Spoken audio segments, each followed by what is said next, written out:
Jadi saya kan dari 2005 berdakwah nih. Ya alhamdulillah lah, melalui dakwah ini saya udah 3 tahun berturut-turut saya syuting ke luar negeri gitu loh. Saya pernah menembus jalur sutra, mengupas sejarah Islam, Cina, Uzbek, India, keliling Eropa. Ini berkah dari dakwah, dan yang pasti itu doa dari ibu saya. Karena saya di dakwah ini kan memang arahan dari ibunda saya gitu ya, dari mama saya. Nah, beragam tempat udah saya datengin gitu loh. Ya pada akhirnya kira-kira ya inilah hikmah Covid ya. Jadi ketika ada Covid, ada satu lembaga yang ngajakin saya untuk turun gunung. Kita masuk ke pelosok-pelosok. Saya tanya programnya apa? Sedekah Al-Quran. Sedekah Al-Quran, ya maksudnya ya kita ajak masyarakat berdonasi Al-Quran sebagai bekal akhirat.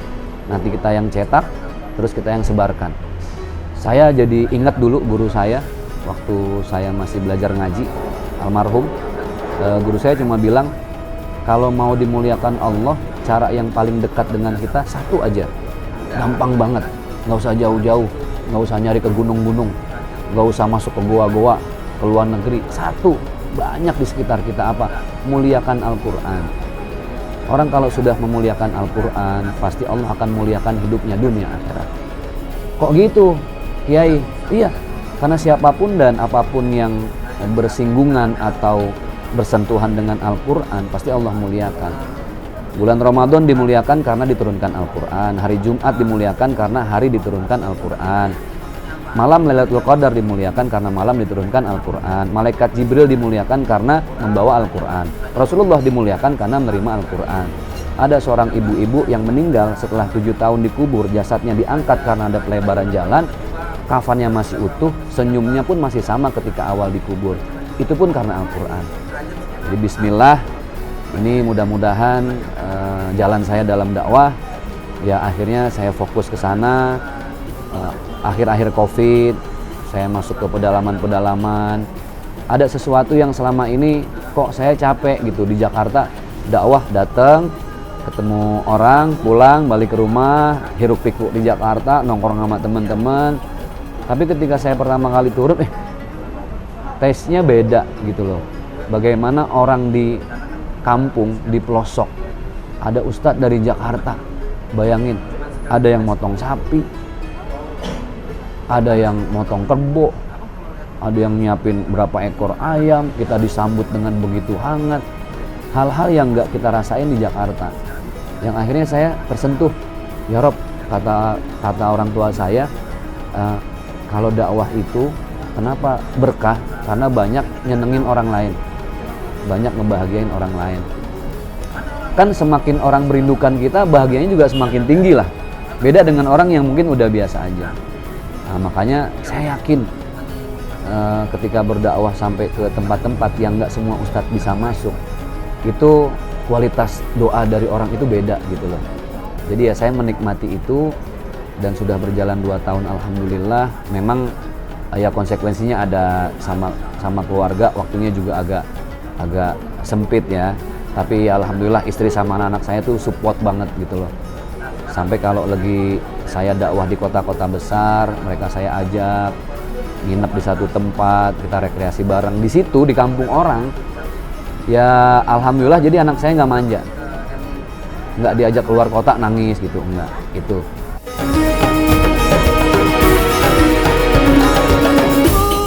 Iya, apa ya? Ya terutama ibu-ibu ya. Saya pernah ke Subulus Salam di Aceh, saya pernah ke ujung Sulawesi, belum lama saya ke Merauke di titik 0, di mana orang-orang Muslim Papua itu, ya Allah, maksudnya gini, mama-mama itu ya kan, manggilnya mama-mama. Saya bawain Al-Quran, terus saya bawain sembako. Mereka nerimanya tuh betul-betul lillahi ta'ala banget, karena mereka mu'alaf. Mereka mu'alaf, jadi saya tuh kayak ngerasa, ya Allah, ya jadi ingat hadis Rasul, sebaik-baiknya manusia yang bermanfaat gitu loh. Ya mungkin yang saya kasih manfaatnya nggak seberapa, tapi dengan ngelihat anak kecil nerima Al-Quran terus taruh di atas kepala, nggak diturun-turunin, saya bilang, Dek, kenapa Dek kok ditaruh di atas kepala? Iya, kata mama saya Ustadz, Al-Quran itu harus di atas kepala kita, karena nanti kalau Al-Quran di kepala kita nanti jadi cahaya di kuburan kita. Oh ya Allah, berarti selama ini ya alhamdulillah banget gitu, saya Allah pilih untuk bisa masuk ke beberapa pelosok, ke pedalaman, jadi tahu, jadi banyak bersyukur. Sekarang nggak kayak dulu tuh mungkin gini apa ya, kalau ada teman ustadz yang pakai, bukan ustadz aja sih, teman-teman artis atau apa, masih ada kepengen, pengen pakai mobil ini gitu, pengen main motor yang mahal gitu, pengen musim sepeda mau beli sepeda gitu, pengen lah yang sifatnya ke gengsi gitu, padahal mungkin ya nggak terlalu ada fungsinya juga. Tapi sekarang itu secara automatically merubah karakter dan mindset saya akhirnya dengan naik sepeda motor aja udah alhamdulillah banget gitu loh. Masih banyak guru-guru ngaji di kampung yang ya Allah boro-boro naik mobil gitu loh, naik motor aja kadang mereka harus terhalang dengan jalan yang rusak dan lain sebagainya. Aduh, banyak banget bersyukur. Jadi saya sih pengennya sampai berdoa, ya Allah kalau emang bisa istiqomah di safari dakwah ini, terus umur saya harus akhirnya di situ gitu ya. Ya saya sih mikir ya mudah-mudahan memang ajalnya di situ, karena apa ya, nggak ada sesuatu yang paling indah kecuali di saat Allah mengambil nyawa kita dalam keadaan dakwah dan ibadah. Itu udah paling nikmat, nggak bisa dibeli dengan uang sebanyak apapun. Ya alhamdulillah kayak sekarang kan musim politik gitu ya, saya jadi lebih milih, adalah yang nawarin beberapa teman-teman gitu loh. Saya dipanggil ke satu mall, saya ngobrol, saya pikir mau ada safari dakwah, ternyata safari dakwahnya ada politik, ya diiming-imingi, oh nanti lu naik pesawat pribadi, lu berapa sih safari dakwah, paling cuma dapat sekian satu trip gitu kan buat keluarga. Kalau di gue, wah lu bisa berlipat-lipat gitu. Tapi alhamdulillah karena mungkin 2 tahun udah udah gedebak-gedebuk masuk sana, lihat masyarakat di sini, saya jadi mikir, ya Allah, ntar kalau saya ngomong pakai atas nama politik, gimana nanti masyarakat, terus dakwah saya, orang bingung kan, ini dakwah atas nama warna apa nih gitu kan, nah, bajunya apa, partainya partai yang mana gitu. Jadi dengan berat hati, ya udahlah saya lebih tetap memilih safari dakwah dengan Al-Quran, karena saya cuma sadar saya ini udah, ya umur udah cukup 40 tahun ke atas, terus saya bekal akhirat belum punya apa-apa gitu ya. Ya ceramah mungkin saya cuma bisa ngomong doang, tapi belum jadi imam yang baik buat istri dan anak saya gitu kan. Ya paling enggak dengan saya memuliakan Al-Quran, ikut membagikan Al-Quran, ya Allah bisa deh dosa saya yang banyak ini diampuni ya Allah, walaupun dengan saya sekedar melayani masyarakat dalam urusan Al-Quran gitu.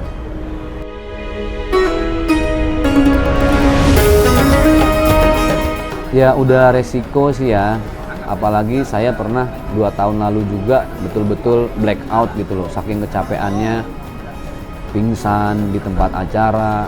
Saya udah bingung karena badan udah meriang, berat, greges-greges gitu loh, kangen sama anak, tapi istri untungnya dampingin gitu kan. Saya udah bingung mau blackout, akhirnya jatuh. Tapi akhirnya 2 minggu saya, 1 bulan. 1 bulan saya rehat, saya berpikir ulang, mungkin selama ini saya terlalu semangat berdakwah sampai nggak mikirin kesehatan nih, terutama pola makan dan istirahat. Akhirnya saya konsul ke dokter gitu loh, karena saya ada penyakit bawaan kan yang sebenarnya cukup harus banyak diperhatiin juga, cukup berat juga kan, kekentalan darah itu kan bukan penyakit sembarangan gitu ya.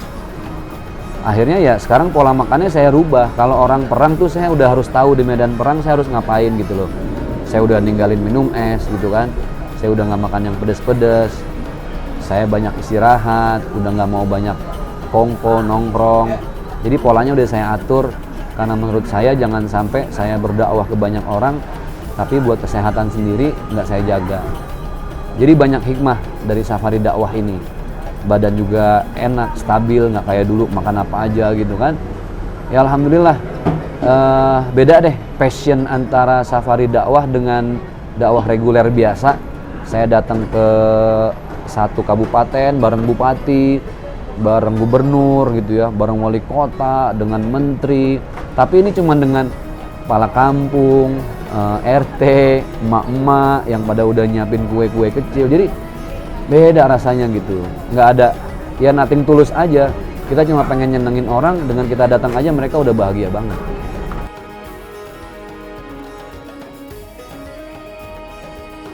Ya menurut saya jadi banyak belajar gitu loh.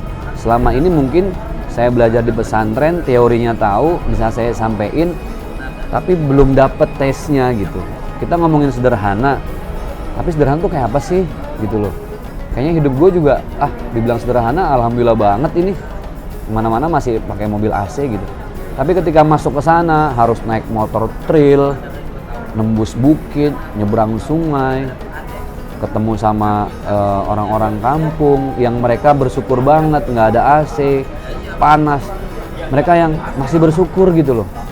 Banyak obrolan-obrolan dari mereka yang buat saya jelek.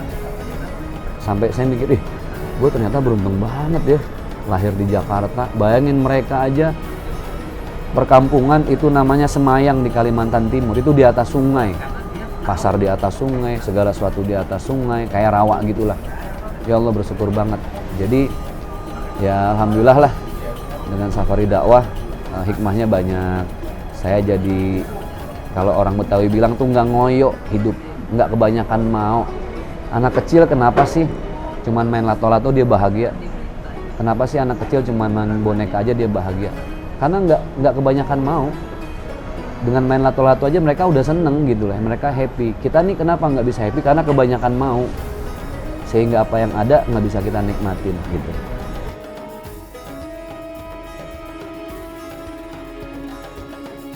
Dakwah itu nggak bisa juga saya ngatur sendiri, karena nanti malah jadi nggak amanah. Entah karena saya lupa, nulis tanggal di handphone salah, atau baterainya habis gitu kan. Jadi harus diatur seprofesional mungkin. Karena gini, ikhlas itu bukan perkara di akhir. Ikhlas itu harus di awal. Jadi ketika ada yang ngundang misalnya pemerintahan, saya sudah punya tim. Kan mereka punya alokasi, mereka bisa antar jemput gitu loh. Tapi ketika safari dakwah ya beda lagi. Ketika di Jakarta yang ngundang musola, regulasinya beda. Walaupun saya nggak pakai riders yang berat ya. Ya saya kemana-mana juga, alhamdulillah pakai sendal jepit gitu kan. Diminta apa Ustadz? Ya minta teh tawar panas. Jadi nggak neko-neko lah. Tapi kan harus diatur. Jangan sampai kita ceramah yang disampaikan amanah, tepat janji. Jangan sampai orang udah nungguin nanti malah kecewa semua. Itu kan bagian dari yang saya sampaikan dalam dakwah. Makanya saya atur. Saya untuk jadwal khusus orangnya supaya dia fokus. Jadi nggak timpang tindih, overlapping dengan urusan lain. Nanti yang nemenin beda lagi supaya mempermudah saya ketika perlu segala sesuatu di lapangan. Nah, kalau orang bilang, takut nih nanti budgetnya sekian-sekian, ya itu kan persepsi ya. Karena sebenarnya tim saya juga udah saya atur, dan nggak pernah kita ketika ada yang ngundang berapa, nggak ada. Justru yang kita tanya, ada rezekinya berapa buat Ustadz?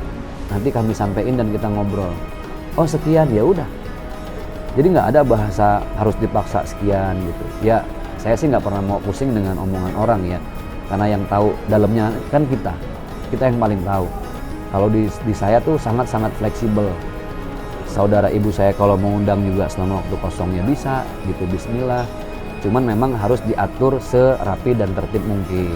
Alhamdulillah kita sih nggak ada ini ya, kita zero cancel lah. Nggak pernah kita cancel, selalu on time. Kayak semalam aja, saya dalam keadaan yang udah capek banget. Sampai saya bilang mau syuting kultum tuh di salah satu TV, boleh nggak diundur? Saya bilang gitu, lagi capek banget. Oh nggak bisa Ustadz. Oh ya udah, kalau nggak bisa jangan. Akhirnya saya bela-belain tidur di mobil, hajar suplemen, herbal, syuting lagi udah gini-gini tuh, waduh goyang nih.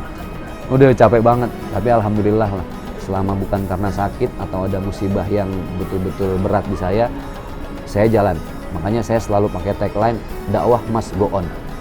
Assalamualaikum warahmatullahi wabarakatuh. Alhamdulillah akhirnya lebaran tiba juga.